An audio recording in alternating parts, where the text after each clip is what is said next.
I would like to introduce our first speaker, Dr. Ray Perryman, is President CEO of Economic Research and analysis firm the Perryman Group in Waco, Texas. He is currently Senior Fellow at the IC Squared Institute of the University of Texas and Institute Distinguished Professor of Economic Theory and Method at the International Institute for Advanced Studies. His previous academic positions include Herman Brown Professor of Economics, University Professor and Economist in Residence at Baylor University, and Business Economist in Residence at Southern Methodist University. Go Ponies. Dr. Perryman is a former president of the Southwestern Economic Association and Southwestern Society of Economists. He's the author of multiple books along with hundreds of academic papers. He is familiar with Marshall. He's been here several times, and we hope to have him back several more. So with that, I would like to introduce Dr. Ray Perryman.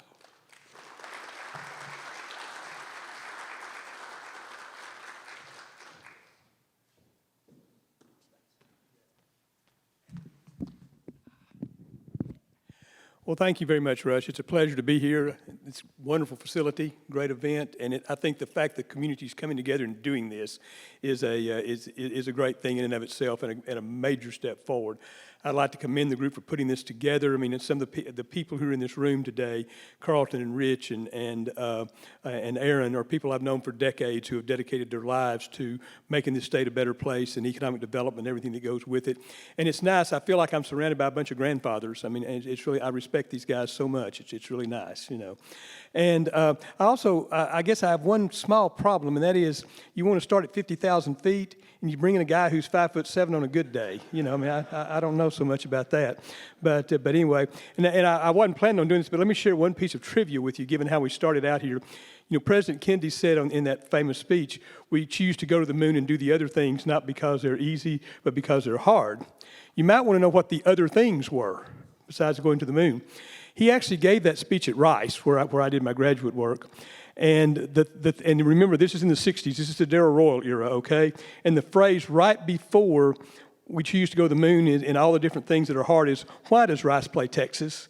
That was the thing that happened immediately before he made that famous statement. Somehow that never makes the news clip, but anyway, it is great to be here with you, and I appreciate the kind words and the kind introduction, chance to be here. It's been kind of tough lately with me and introductions and things happening before and after speeches and that sort of thing, and even. You know, you mentioned I've won a bunch of awards and stuff. People have been very nice to me, but I grew up over in Lindale, not too far from here. And a few years ago, they started a Distinguished Alumni Award in Lindale, and they were kind enough to give it to me. And that really meant a lot to me, because those are people who knew you when you were a kid. And I go over there, and I spend a couple of days, and had a really nice time. And my wife asked me what it was like growing up in a town that small. And I said, I loved it. Nobody locked their doors. It was great. It was wonderful. And she said, well, what were the challenges? There have to be challenges in a town that small. And I said, well, not really. It was pretty great. And she said, well, come on, what was the biggest problem you had? And I thought about it for a minute. I said, well, this one thing did bother me a little bit. We were so small, we had to take driver's education and sex education in the same car. And she thought about that for a minute. Her response was, well, Ray, that makes perfect sense. You can't drive either.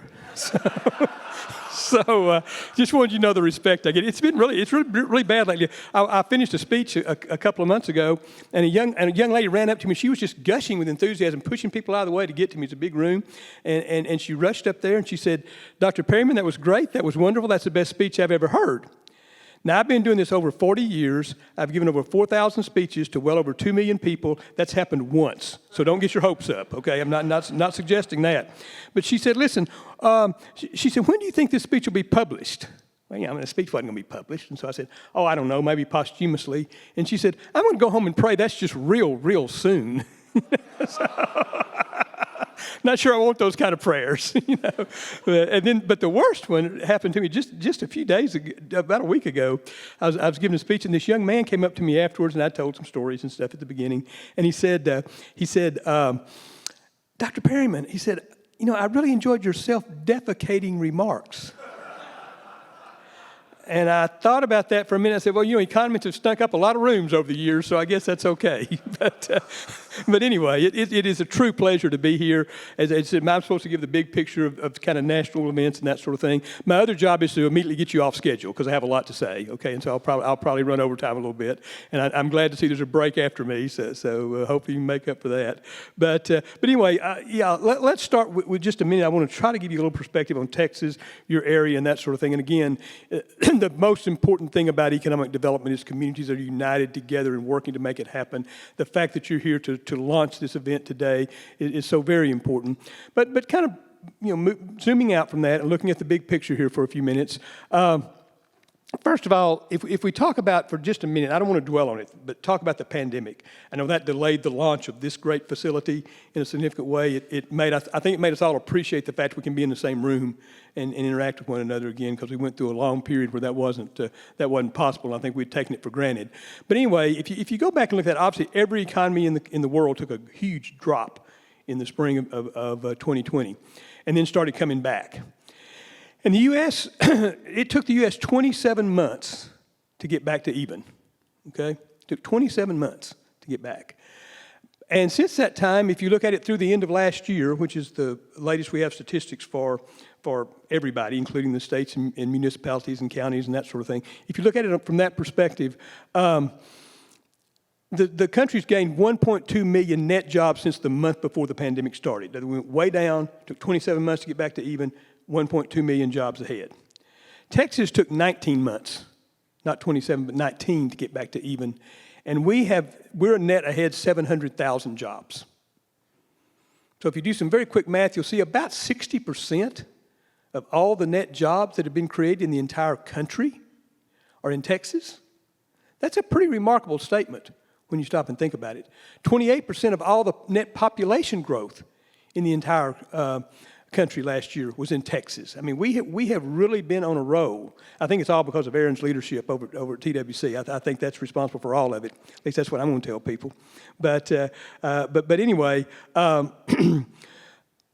East Texas has done pretty well too. Now, if you look at it, it's kind of, it's not all even. Obviously, I-35 corridor picked up a whole lot of those jobs, as you would expect. They picked up the lion's share of them. But it kind of depends on what your economy is about. Like, I live out in Odessa, and we're not back to even yet on jobs out in the Permian Basin, but we're way ahead on output. And the reason is we got those pump jacks. And man, they don't take much to operate, but they generate a ton of output. And so we're literally leading the state in output. When would you ever thought that Midland, Odessa would have a higher GDP growth rate than Austin? But we do, because we got the oil thing going, oil and gas right now. and in other areas, we're growing faster in other ways. And East Texas kind of has a little bit of both. It took a little longer to get back to even, but you got back, and you're now up about 7,000 or 8,000 jobs here in East Texas. Good, strong, solid performance. And the funny thing about it is, when you look at it, you're ahead of the state job growth right now in terms of our forecast for the future. You're ahead of the state both in terms of jobs and output, but it's for different reasons, okay? And it's for different parts of East Texas. The bulk of the job growth is because of all the great things that are happening over a little bit west of here, over around the Tyler area, where you've got all the bioscience happening and all that kind of stuff. They're picking up more job growth. But if you look at the output growth, you come up, as you start getting over here and getting that Haynesville and all that, you start having some of those things pumping again. And so that's where you get the output growth. But you put them together, and East Texas actually is a hair ahead of the state in terms of job growth and output growth in terms of our forecast. And that's a pretty remarkable thing to say, because Texas is the fastest growing place just about anywhere. And when East Texas is doing better than that, that's very good. But actually, when you look at the relative importance, if you look at, just compare Tyler and Longview, the concentration of the energy industry in Longview is about 4 times what it is in Tyler, okay? If you look at Harrison County, it's about 7 times. Okay, so you're really getting into that piece of it. And I'm going to talk in a minute about how that's going to play into our future, because it's one of those big picture things I want to talk about for a few minutes. And I think anything I don't talk about, Rush is going to ask me questions about, and I want to talk about anyway. But there's several things I want to talk about. But I thought what I'd do, since I'm supposed to give you the big picture, is talk about some of these things that are in the headlines right now everywhere. On a broader scale, inflation, interest rates, workforce, energy, all those kind of things, and just kind of give you a quick overview of how I see some of those things going right now. Inflation has been up. You probably heard about that. Stuff costs more, And if you go back to, 6 or 8 months ago, we were having like 8 or 9% inflation in the country. It's now about 6, okay? But it's still much higher. We had 2 or 3% for about 10 or 15 years. So we got pretty spoiled to very, very low inflation. And now it's been higher lately. And the reason, by the way, the reason I picked up the mic and walking around, my wife got me this Fitbit watch, and this is my exercise for the day. So I didn't want y'all to think I was being rude or anything. But anyway, so if you look at it back when it was so bad back in the summer and all that, you'd see the headlines and it'd say inflation's at 9% or whatever it was. Okay, and the next line down would say this is the worst it's been in the last 40 years, worse since the end of the Carter administration, beginning of the Reagan administration. Now, I was around at that time. Some of you were, some of you weren't, but that was bad. It got up about 13%. And that is a true statement mathematically. We haven't been that high again in the last 40 years, okay? But the reasons are very, very different this time than they were that time. And the difference in the reasons is very important. And this is not what they're talking about on the news, but I think if you understand this, it'll kind of help you kind of see where it is, why it's there, and where we're going. Back then, we had what we called an institutional inflation. That is, we had baked inflation into the system. It wasn't going to go away unless we made some big changes in things. And I'm not talking about just raising interest rates. I'm talking about some change in the way we go about doing things. Those of you who are of my generation, I know a few of you, I've talked to a couple of you this morning that I've known for years, will remember this. But back in those days, if you walked in a bank and you said, I want to open a savings account, and I'm not talking about something risky like a 3-month CD. I'm talking about a savings account. You can go get the money tomorrow if you want it. Okay? I'm going to open me a savings account. They would pay you 5% interest. Okay? Think about that. Any bankers in the room today? I won't tell anybody, I promise. Okay. Okay, well, anyway, if it were, I'd try to talk them up a little bit from where they are right now, but it probably wouldn't work. But anyway, obviously that's not the case right now. You can still get around 1% or so, something like that for a savings account. If you had a federal contract back then, you had a monthly escalation clause. You got to go in every month and raise your prices. Heck of a deal if you can get it. You know. But what all those things did was they baked inflation into the system. And I got to see this whole thing unfold kind of firsthand by a weird set of circumstances. Back when I was a little bitty baby economist, which was back in the 70s. I've been doing this a while. My dissertation at Rice, before I got into all this Texas stuff, my dissertation at Rice was on U.S. monetary policy and global monetary policy and all that stuff. And I built this big, huge economic model of a monetary system. Don't worry, I'm not going to diagram it or anything up here, I promise, okay? But back then, those were pretty rare commodities. I mean, if you want to model the monetary sector now, I think they're 2 for $15 delivered from Amazon tomorrow. You know, they're not hard to come by. But back then, there were about 3, okay? And mine happened to be the biggest. So when Paul Volcker was appointed chairman of the Federal Reserve by President Reagan and told, come fix inflation, they had to have some way to measure it, what they were doing. And I had the only game in town, basically. So they invited my 20-something-year-old self up there, and I got to be in the room where it was happening. And that was pretty interesting to be there. Now, don't get me wrong, they never asked my opinion about anything. They didn't care what I thought. But they did need the numbers, and so I was able to be the numbers guy, and so I got to kind of be in the middle of all that stuff. And it was a very different situation because, again, when you're paying people 5% on a savings account, you could go across the street to the savings and loans. We used to have them back then, 5.25%. You could go upstairs to the stockbroker and get 6% for just free money you could take out anytime you wanted to. You have baked in that much inflation. We had that much inflation 15 years in a row. Okay? We had to get rid of all that stuff. So that's what I mean by structural inflation. Until we made some changes in the way we operated, we had to get rid of those federal contracts with monthly escalation clauses. Until we did that, we couldn't get rid of inflation, but we did it. Okay? And we haven't undone that in the 40, 45 years since. So now what we have is what I would call a good old-fashioned inflation on steroids, okay? And here's why I say that. Good old-fashioned inflation is too much money chasing too few goods. That's been the man-on-the-street definition of inflation forever. Well, we got both of them in a big way. We had that big, huge supply chain crisis. Okay, because after the pandemic, as you can imagine, things didn't start up immediately.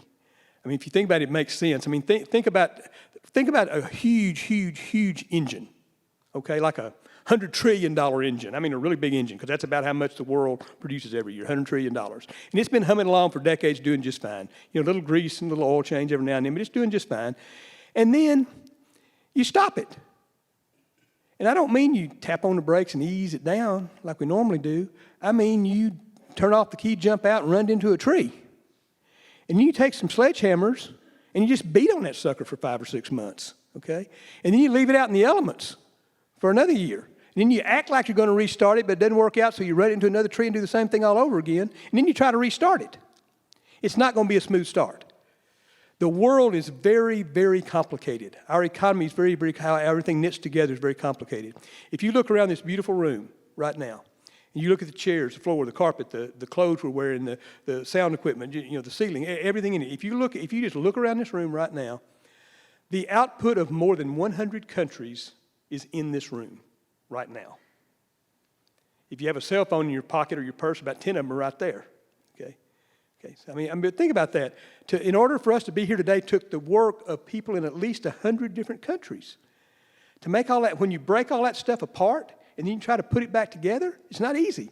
We couldn't get things delivered. We couldn't get things made. We had inputs. And then to top it off, we had the invasion of the Ukraine, which messed up oil and agriculture. We had a chip plant fire in South Korea, which messed up cars and refrigerators and stuff. So the bottom line was we had a bunch of stuff happening at once, but with this pandemic being a huge piece of it, so we had too few goods. Remember, it's too much money chasing too few goods, okay? We had way too few goods. Never had this before. And then, at the same time, we had this pandemic. And as a result of that, the federal government said, we're going to put a bunch of money into this, okay? And we did. We put $7 trillion into the economy through various stimulus packages. While nobody was looking, the Fed put another $3 or $4 trillion out there. So literally, we put $10 trillion into the economy that normally wouldn't be there. The GDP of this country in a year is about $20 trillion.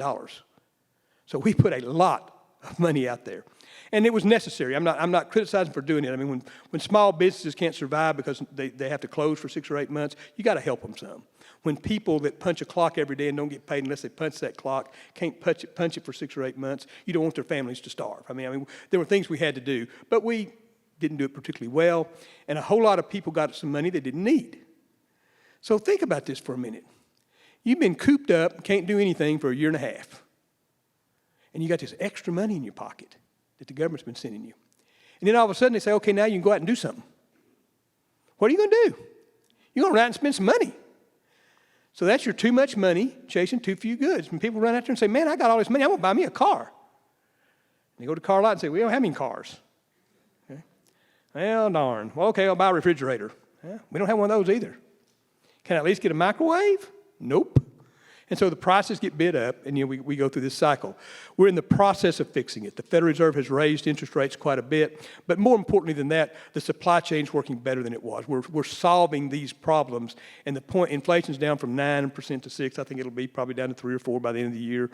I'm not sure it'll ever get back to 2 as an average because we got a whole lot of money we put out there that we got to work back, and I'm not sure we can get it quite that low. But it's on the path to get taken care of because it was a garden variety inflation. It was just a garden variety inflation taken to a whole new level. And so it's taking longer and it's a little bit harder to do. The other one I want to talk about, though, and I know Aaron will probably say a lot more about this as far as Texas is concerned than I will, but the other one that I want to talk about quickly here is workforce.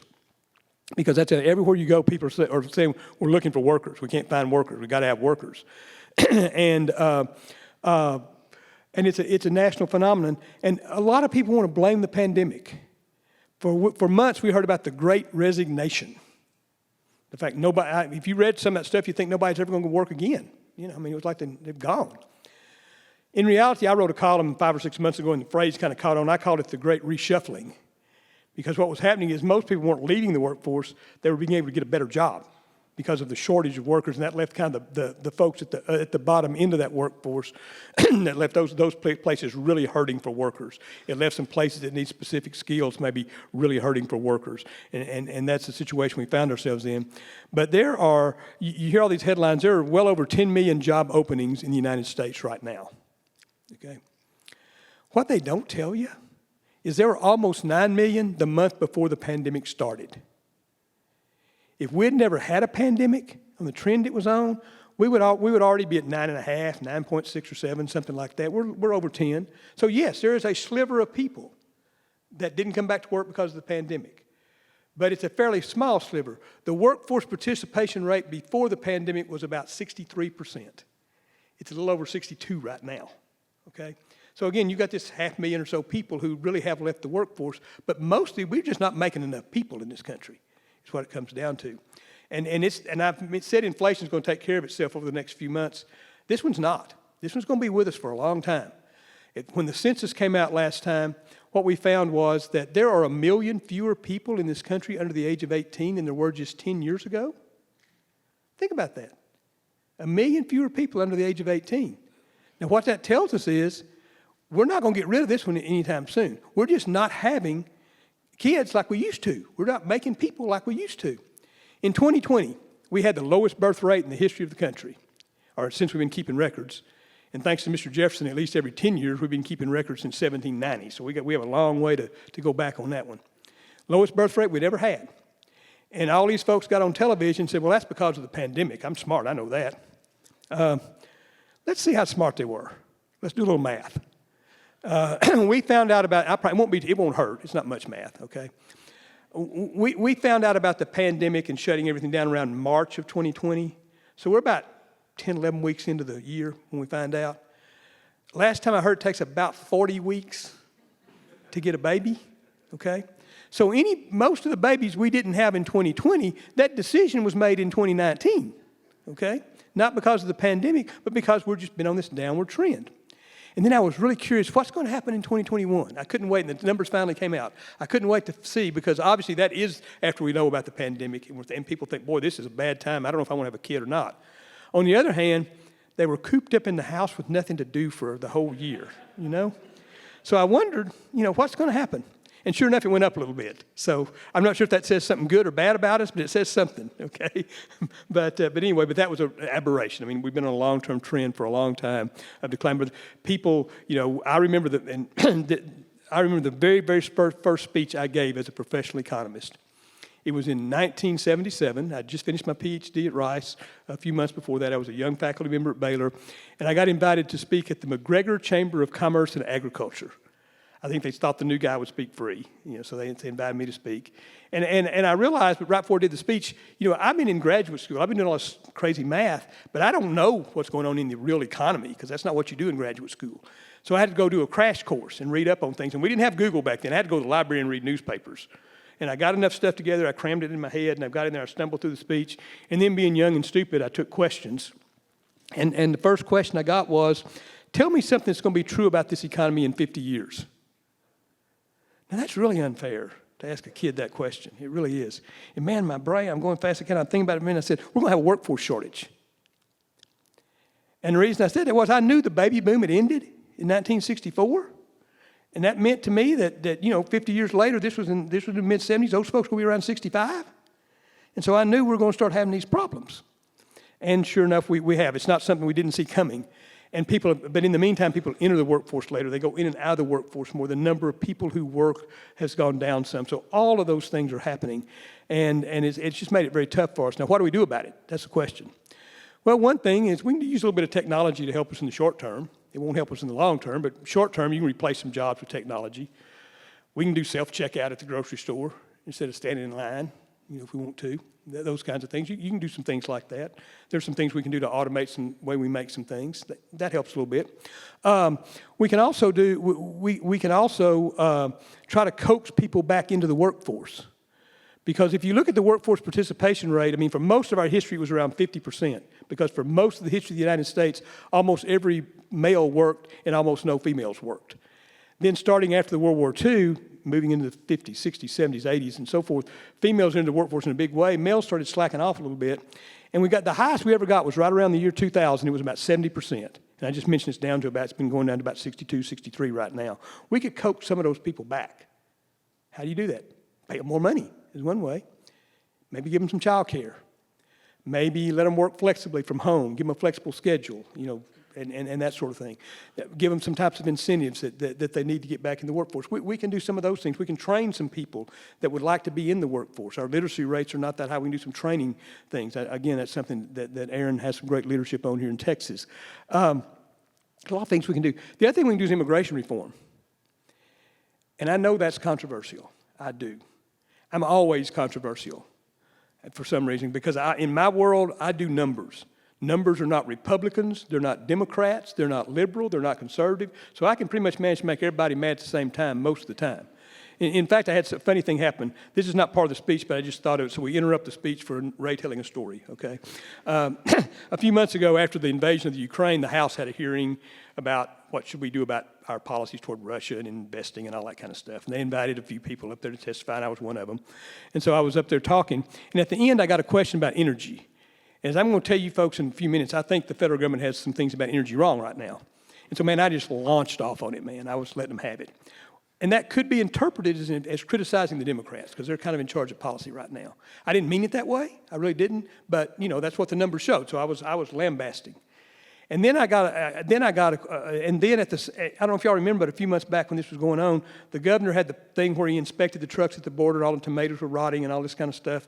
And we measured how much that was costing the economy because the supply chain was messed up and all that, which could be interpreted as criticizing Republicans. Again, I didn't mean it that way, you know. I get along well with the governor. I didn't mean it that way at all. But, you know, it could be interpreted that way. Well, it so happened, just as I was talking, my office released this study, so it happened at the same minute. And I didn't realize it. But there was a columnist out in the audience who was listening to me rail about energy, and at the same moment looks down at his phone and sees this thing pop up from me.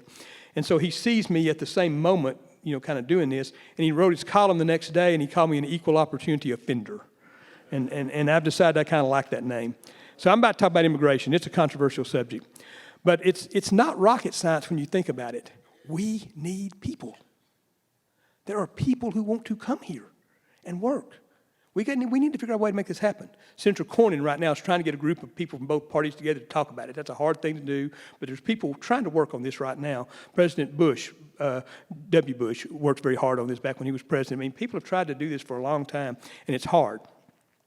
We have basically three kinds of immigration going on right now, and I don't want to, one of them doesn't have much to do with our workforce, but it's one everybody talks about. That's all the folks coming in from Central America. I spend a lot of time in Mexico, a lot of time on the border. It is a crisis. There's no getting around it. But it has nothing to do with our future workforce because those aren't the people we're looking to be our future workforce. And I don't think any of the policies we have right now or any of the ideas either party's putting forth are going to solve it, honestly.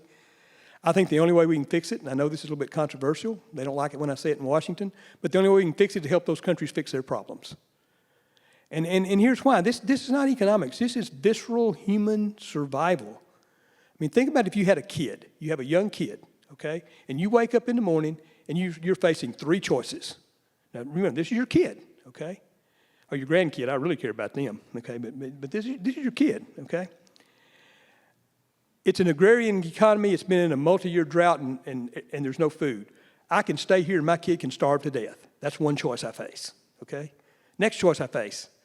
The gangs have taken this place over and there's violence everywhere. They're killing kids right and left. I can stay here and maybe my kid gets killed by a gang. That's choice number two.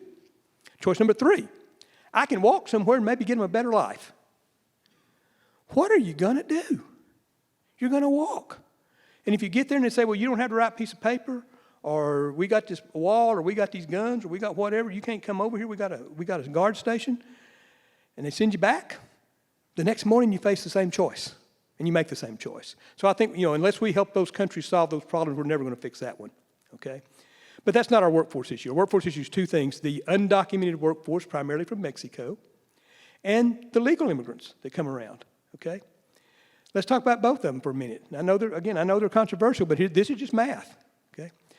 Roughly 13 million people, a little over 13 million people went to work this morning in Texas, okay? 1.3 million of them were undocumented. 40% of the construction workers, 40% of the agricultural workers, about 30% of the hospitality workers. So if you want to grow anything, build anything, or go anywhere, you really need those folks. And it's not like we got another place we can go get some others.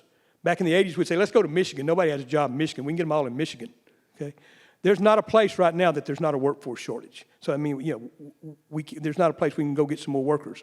So we need to figure out a way that they can come across the border, be employed legally by employers, pay taxes, all those things, and that they can come across and not be suffocated in a boxcar or something. I mean, we need to fix this system so we can we're forcing the labor market, the market created this. We needed workers, the market found them. We're forcing it to be inefficient and even inhumane. We need to fix that. And then let's talk about legal immigration for a minute, okay? That one, you'd think that one, okay, and you think, well, I don't know how I think about that. Well, again, I'm just gonna give you some numbers. 25% of the doctors in this state are immigrants. All those scientists and engineers we're so proud of, 24% of them are immigrants. All the other healthcare workers, 24% are immigrants. If you don't believe me, go to a hospital and look around, okay? I mean, it's just a fact. We're not creating enough people. We need more people. Yet the folks in Washington have somehow decided that's a bad thing. And in the middle of all this, we've managed to reduce legal immigration by 75%. We need to get in a room and fix this, okay? It can be done, and there's a lot of ways we can do it. And as I say, there's trying to get them in a room. Senator Cornyn's trying to get them in a room right now. Hopefully he will, and get something fixed. And we ultimately will because we have to. That's one thing about markets. When something has to happen, it will. But we have a big workforce crisis. It's not going to take care of itself. Another one I want to talk about very quickly, if I'm getting way off on time, Rush, just let me know and get a cane and jerk me off or something. But in any case, I want to talk about energy for a few minutes and climate and all that, because you hear a lot about it. And, is oil and gas going away? What's going to happen with climate change and all that? Carlton wrote a great editorial about how this affects electric power in Texas not long ago. The climate change is real. I mean, we're going through it. It's a major thing. We have to fix it. We've looked at the science very carefully. It's real. If you travel, and I've had the privilege of traveling around the world, and you go to a place now that you went to 30 years ago, it's very easy to see. Climate change is real. There's no question about that. The difficulty is we have to solve that problem, but we also have to provide energy for the world, okay? And we can't do that without hydrocarbons. We just can't. I mean, if you look at the Department of Energy, the folks who are making all these policies, they don't want you to build a pipeline, they don't want you to export and all that, the people who are making these policies, go to their website and pull up their forecast. Not mine. Mine's even higher than theirs, but let's just pull up their forecast. We'll give them the home court advantage here. What it shows is in 2050, we need over 30% more oil and over 30% more gas than we need today in the world, okay? And that's with renewable energy, which is very, very, very important. That's with renewable energy going by 350%. And we still need 30% more oil and 30% more gas. If you look at some of the other scenarios that are very aggressive and say, we get rid of all the coal plants in developing countries and all that kind of stuff, BP's got one out that's very aggressive. Even with that, the biggest thing you can think of in terms of climate, you still need more oil and gas in 2050 than you need today. Yet we have to deal with the climate. What does that tell us? We're going to produce these hydrocarbons, including the ones right here in the Haynesville Shale, but we're going to do it in a more responsible way than we have in the past. We're going to capture the carbon at the utility side, at the refining side, at the places where it's used. People say, well, electric vehicles are going to solve all these problems. They're great. They're important. They're a big part of what we need to do. But I'm not a scientist. I'm really not, and I don't do well in that stuff at all. But I'm fairly sure electric vehicles run on electricity, okay? I think that's right. And to have electricity, you have to generate electricity. And 40% of the electricity we're going to generate in the world is going to be generated with natural gas. So the fact if we switch to electric cars, it helps us control the climate issue because the internal combustion cars, they spit out pollution up and down the road. And that's hard to capture. It's hard to run along behind them and capture it. But if you have an electric car, you got a power plant. If you can capture it at that one spot, you're taking care of it.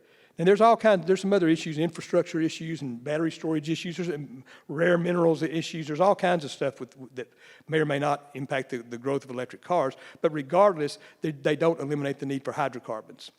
And when I say that this is very important. And the reason I say it's very important is there are 3 billion people in this world today. Think about that, 3 billion people who live on $3 a day or less. There are 700 million people, twice the population of this entire country, who live on $1.90 a day or less. They're in the emerging countries of the world that need energy to grow. They're in their industrial revolutions right now. They're where we were a century ago, okay? But to grow, they have to have energy. And that energy, a big chunk of it is going to have to come from hydrocarbons. And as you know, we figured out a way to take this natural gas that you produce right here, compress it into a liquid, and ship it around the world. I'll tell you something else about that. And I said this to Congress 15 years ago. Our company's done all the permitting stuff for all the LNG plants, most of them at least in Texas, Louisiana, Alaska, Canada, all over the place. And I told Congress this 15 years ago, the source of Vladimir Putin's power today is not his oil, it's his natural gas. Because he controls 40% of the natural gas supply in Europe. He can shut that off and he can let them have a miserable winter where people freeze to death. That's the source of his power. It's not his oil, it's his gas. If we can get enough LNG out there in the marketplace that we can replace that, he becomes irrelevant. Russia's a smaller economy than Texas. There's no reason we know the name of the president of Russia any more than we know the name of the president of Estonia. Does anybody know that, by the way? I don't. I thought somebody might. But anyway, there would be no reason to know that except for the fact he controls natural gas. Watch the policy stuff that goes on. They all talk tough, they're going to do this, they're going to do that, and at the end of the day, they back off at the last minute because he threatened something about the natural gas. That's the source of his power. So there's all kinds of geopolitical reasons, but there's also human reasons why we have to provide energy for the world as we address the climate issue. And we can do that. There's technologies available, there's technologies being generated, and we can do that. But I say that because it's so important to your region right now. As I talk about these global issues, the natural gas that's under the ground right here is going to be a big part of the future of this economy. And no matter what they say and what they say about regulating this, that, and the other, at the end of the day, the market's going to determine this natural gas will be produced and will be an important part of what we do going forward. Just one final thing. I've been trying to stay on the global issues like I'm supposed to. I want to focus just on one Texas issue very, very quickly. I mentioned we have 1 million fewer young people in this country than we had 10 years ago. We have 440,000 more young people in Texas than we had 10 years ago. So another way to say that is the rest of the country's down 1.4 million, and we made up almost a third of it. You know, I mean, it's incredible. That's the biggest resource we have in this state, is those young people. Because going forward, the single biggest thing we can do in economic development is have a well-trained workforce. I'm sure Rich is going to talk about some of the great stuff your TSTC campus is doing here. I was privileged to work with, some of you remember this guy, Jerry Ruff. If y'all remember Jerry, when he was a regent at TSTC, I got to work with him on getting this campus opened here in Marshall back in the late 80s and early 90s. But you've got that going on. You've got the university. You've got programs at the high schools and community colleges in the region. I mean, you've got a lot of things going on here to help train workers for the future. The critical thing is to train those folks, but it has to start at a very early age. Rush mentioned he wanted to provide a great environment for his kids. Right now in Texas, if you look at the demographics of our state, what you find is most of those young people in the state are Hispanic. 52% of the kids in school right now are Hispanic. And that's why we have a young population. That's great. It's wonderful. But we ran some numbers not long ago and said, okay, if you estimate the wealth, how much money all the folks who have kids in school in Texas have, and then you carve it up and say, how much of that is the Hispanic community? They have 52% of the kids, they have 5.7% of the money, which means it's going to be hard for them to get broadband, software, summer enrichment, tutoring. Kids have to drop out of school to help support the family, all those kind of things happening. It's going to be really tough. The black population is stable. It's not growing up like the Hispanic population. That 52 is going to be 60 very soon. The black population in Texas is very stable, has been for years. Anglo's been going down. Hispanic and Asian's been going up. Black's been stable, has been for a long time. It's about 12% of the kids, about 1.6% of the money. So you add those up and you've got 2/3 of the kids and 8% of the money. That doesn't work real well. 20% of the kids who enter our schools have a language barrier the day they walk in the door. 1 out of every 50, which is like basically 1 in every 2 classrooms, is homeless. The Anglo population, when we're dropping, there's not as many of us. We have 125,000 fewer kids than we had 10 years ago. But we have 55,000 more that are economically disadvantaged. So we have a tough group of kids to educate. And we're not spending nearly as much as most states are on educating them. Even with putting in some new money, we rank around 40th in terms of student spending.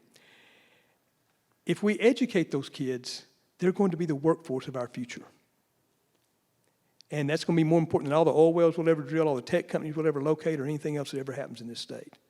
If we don't educate them, they're going to be the folks who need social services in our state in the future, which could put us in that situation being low growth because we don't win the Governor's Cup 11 years in a row because we don't have the workforce to do it.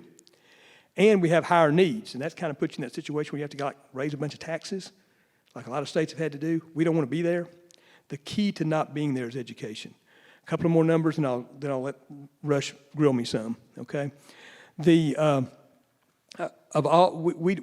look at census numbers all the time, and one of the numbers we look at is every once in a while they put out this thing that says if you're raised in a state, what are the odds you're going to be in that state as an adult? And Texas always leads that. Texans stay here. 80% of the kids that are school age right now are going to live in Texas when they're adults. So if they are going to be here. They're either going to be here as productive, great workers and contributors to our state, or they're going to be here in a way that makes it very challenging for us. But one way or the other, they're going to be here, okay? Final number.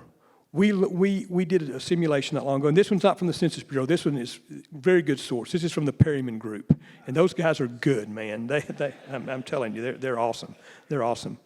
Anyway, we looked at our models and said, what if we keep the education quality of this state exactly where it is today? We don't get better, we don't get worse.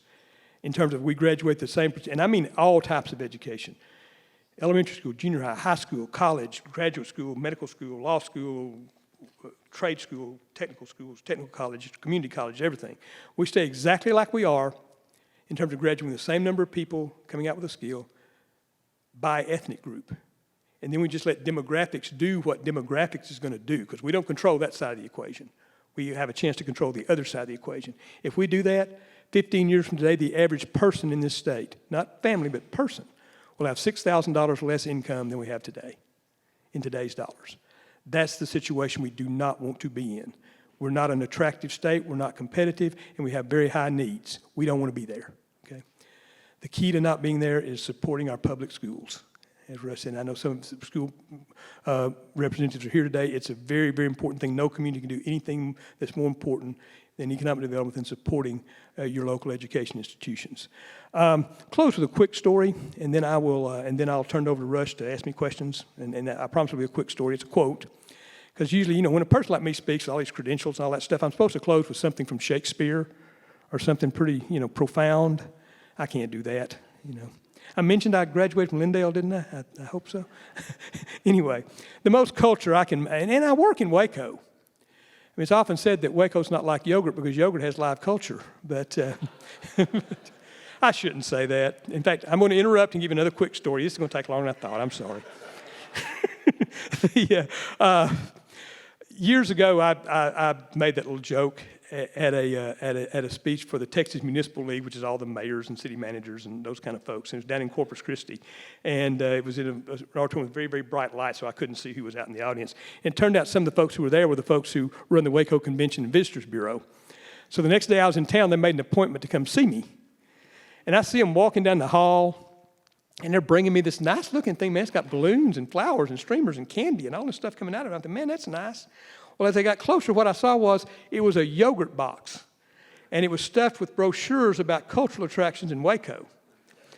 So I got to tell you, if you're ever on I-35 going between Dallas and Austin, you should head through Waco, you ought to stop. We have some culture, but it all fits in a yogurt box, okay?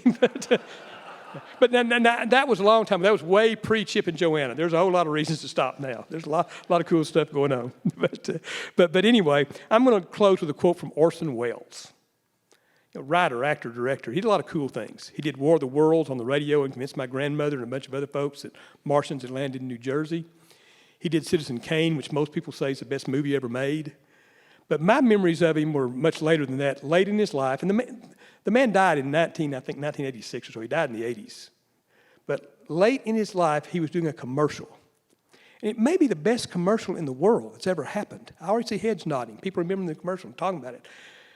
Some of you probably can't remember one of the Super Bowl commercials from 3 weeks ago they spent $1 gajillion on, but everybody remembers this commercial. I even speak to high school classes sometimes and ask them, raise your hand if you heard this commercial. It gets played on Nick at Night or something, high school kids. It's been passed down from generation to generation. It was about a $15,000 budget commercial for Paul Masson wines. The heads are nodding. He would hold a glass of wine. I don't even think you could drink wine on television back then, but he'd hold it and look at it, and he would say, and I'll try to imitate him, but all I can do is talk a little slower. He'd say, because he had a wonderful voice, he'd say, "At Paul Masson, we will sell no wine." See? Everybody knows that commercial. We will sell no wine before it's time. Paul Masson sells for $3.75 a gallon. And that's in a restaurant.